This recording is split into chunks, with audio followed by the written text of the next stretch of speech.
Welcome back to Snow Gaming. Here there be dragons, because we're going to be talking about Nadra, Farash, and Dinral. Today's video is just going to go over their locations, and then we're going to check for their items, and then we're going to go over what you can do with those items. So, yeah, let's talk about that. Before you run out and start trying to farm all these dragons, or kill them, or get their scales, whatever you want to do, you need to make sure that you're stocked up on some wood, some way to light the wood into a fire so you can control time. Arrows, because you never know if you're going to miss your shot, or maybe you just need to, practice getting up into the air and then doing a slow time shot. And that's pretty much it. Getting all the locations is the next part, so we'll see you there. So for starters, you can't even unlock Nadra until you do the shrine quest for her. So there's the location of the shrine. Somewhere over there. I'm probably doing a map scene for you. And once you do that, and I don't want to spoil anything for you, it's really cool and important. But once you do that, Nadra will spawn around the world somewhere. And my location is over there again. Enough time for the map? Cool. And you can shoot her, I don't know. It's pretty easy at this point, but it's very irritating because every time you shoot Nadra, the shards could spawn and shoot off in any direction in Lunari Promenade. And it was very frustrating for me. So Nadra was probably one of the worst dragons I had to farm.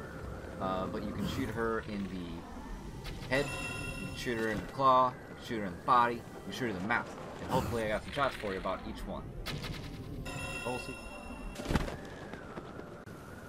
Farash is probably one of the easiest dragons that I had for farming. Probably the way that you would farm the most rupees out of him. You can see where the Spring of Courage is located over there. And then that's where you can do his little scale quest.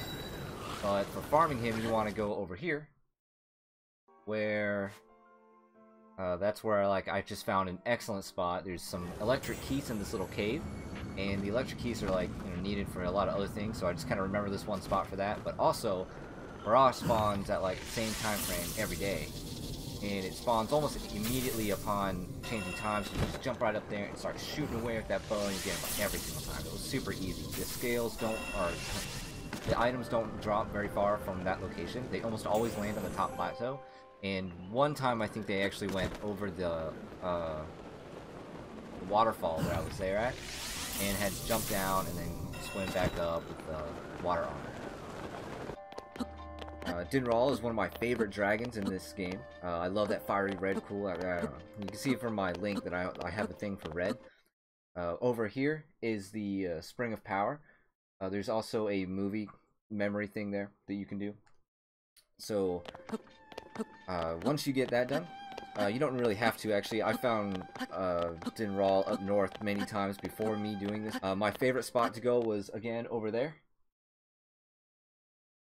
And, yeah, as soon as I started sitting there waiting for him, I think the best time was around morning.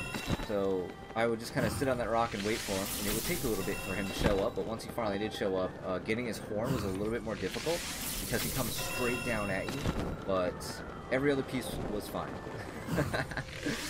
And, yeah, that'd be Dinral.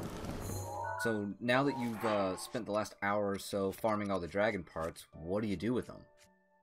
Well, there's a shrine quest associated with each one. So there's a shrine at all the springs, and you need that dragon scale to unlock that. So there's your scales.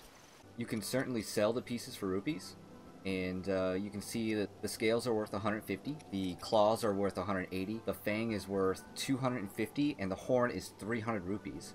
And that's great, but rupees kind of come easily already. I mean, I never needed to farm anything for rupees, and I've got way more than I need. The Fang and Bone will accept each piece as well for various amounts, but I wouldn't sell any of these to the Fang and Bone.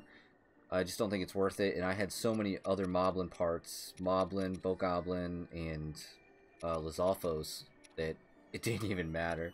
Another big one was upgrading the Champion's Tunic. So it costs 2 of each of the dragon's horns. So while you're out there farming them, make sure you grab about 3 horns per dragon. Well, maybe more of Dinral than anybody else. And finally, the best reason that I came up with is cooking. So if you mix 3 Mighty Porgy with 1 horn of, I use Dinral, but Yeah, I'm guessing all the horns do the same thing. You'll get a max attack food just like that, and I didn't make it.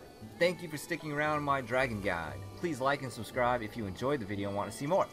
There's a subscription button like somewhere on the screen. I don't know where it's gonna be. Thank you again to all my subscribers. I really just can't thank you guys enough for subscribing to my channel and watching some of my videos. If you liked anything about the video, please put it in the comments. If you didn't like it, please put that in the comments too. I don't care. I just want to know. And see you guys next time.